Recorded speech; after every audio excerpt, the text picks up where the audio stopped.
Днес се навършват 80 години от рождението на един музикант, на един певец, когото всички наричат и познават като краля на рока – Елвис Пресли. Най-големите му фенове и почитатели дори твърдят, знаете тази теория, че той всъщност не е починал, той все още е между живите. Разбира се, всички ние, по-нормалните хора, имаме нужда от сериозни доказателства, че легендата е жива. Що се отнася до фактите и цифрите, свързани с името на Елвис Пресли, през целия си живот певецът е записал 711 парчета, изнесъл е над 1100 концерта и продължава да бъде най-продаваният изпълнител в света, дори и 37 години след смъртта си.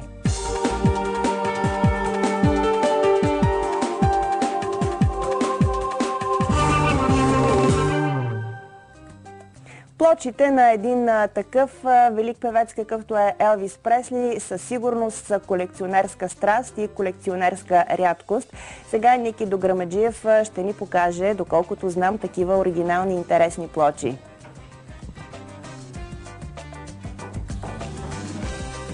Ще покажем, разбира се. Тук, между другото, в сценария ми пише, че трябва да бъда облечен като Елвис Пресли и да изпее някоя песен. Не знам коя песен да ви изпея, по случай рождението, 80 години, както разбрахте. Освен Love Me Tender, Love Me Sweet, но това ще приключа малко по-късно. Намираме се в едно заведение, където, между другото, тук ще има събитие специално за рождението на краля, както се казва, на рок-н-рола.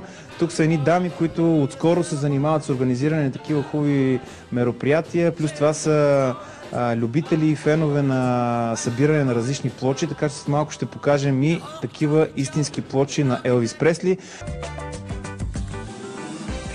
Връзката ни прекъсна, студеното време и ниските температури най-вероятно са причината за това, обаче пък на мен ми се иска да направим втори довол, защото ми се иска още веднъж Ники Дограмаджиев да ми изпее Love Me Tender.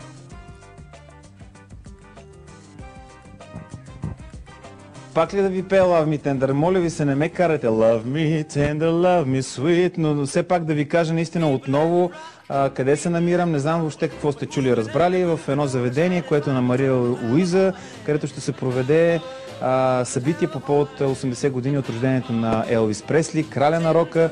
Тук са ни прекрасни дами, които организират това събитие и събират плочи, оригинални, предполагам. Тук при мен от ляво надясно са Кремена Мускурова или Мускурова, точно така. Мускурова точно от Vintage Sound Selectors и Велислава Папазова, която от Swinging Dance School. Swing Dance School. Добро утро, БНТ2. Добро утро, БНТ2. Виждам, че вече сте сложили една плоча и може би ще чуем малко по-късно в оригинал някоя песен на Елвис Пресли. Сложихме плочи, обаче няма как да чуем в момента запис, защото не... Технически трябва малко повече време, може би. Нямахме време да инсталираме. Добре, да ни кажете все пак за събитието днес или всъщност кога ще бъде? Тази събота ще направим специално събитие по случай годишнината от рождението на Елвис, който всъщност се е родил преди 80 години на днешната дата, 8 януари. Но вие няма да го направите на 8, а на 10, така ли се пада? Да, няма да е на 8 по съображения, свързани с това, че хората са на работа и така нататък. Какво да очакват хората, които са любители на краля на рока и неговата музика? Основното нещо е, че ще пускаме истински записи, автентични плочи и съответно ще можете да се насладите на автентичния глас на Елвис. И не само на глас, очевидно ще има и танци. За танците, да. Как се танцува на песни на Елвис? Ами основно, може би в България, сега се танцува буги-вуги или рокабили. Това са различни свингови танци, които са се развивали в различно време. Едно от друго излиза. Въобще свинг културата от гледна точка на танци е много богата, както и музиката. Просто двете върват ръка за ръка. И то е обвързано вече с облекло, атмосфера на заведенията, на местата, които се избират. Всичко е много комплексно. Не е просто музика, не е просто танц, всичко е заедно. Доколко младите хора са запалени по малко по-старите ноти, да ги кажем, ретро стил? В момента всъщност младите хора са по-запалени, поне в България, защото свинг културата в България се развива от близо 5 години.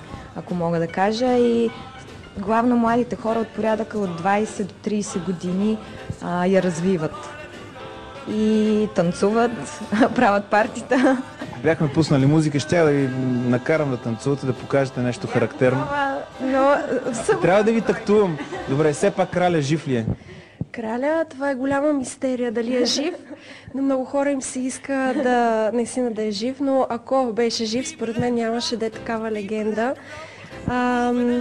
Съжаление, можем да се наслаждаваме на творчеството му до 77 година. Да поканим тогава на 10-ти, къде, в колко часа да заповядат всички?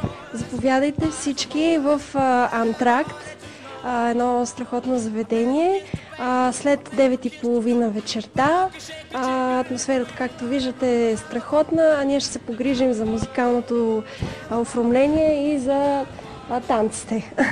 Разбрахте, заповядайте. Краля е жив, аз ви го казвам. Това от нас тук. Благодаря ви. Легендата наистина е жива, след като 37 години след смъртта на Елвис Пресли той продължава да бъде такъв хит, да бъде обичан от различни поколения по целия свят. А на днешния ден цял свят празнува 80 години от рождението на краля на рок-н-рола.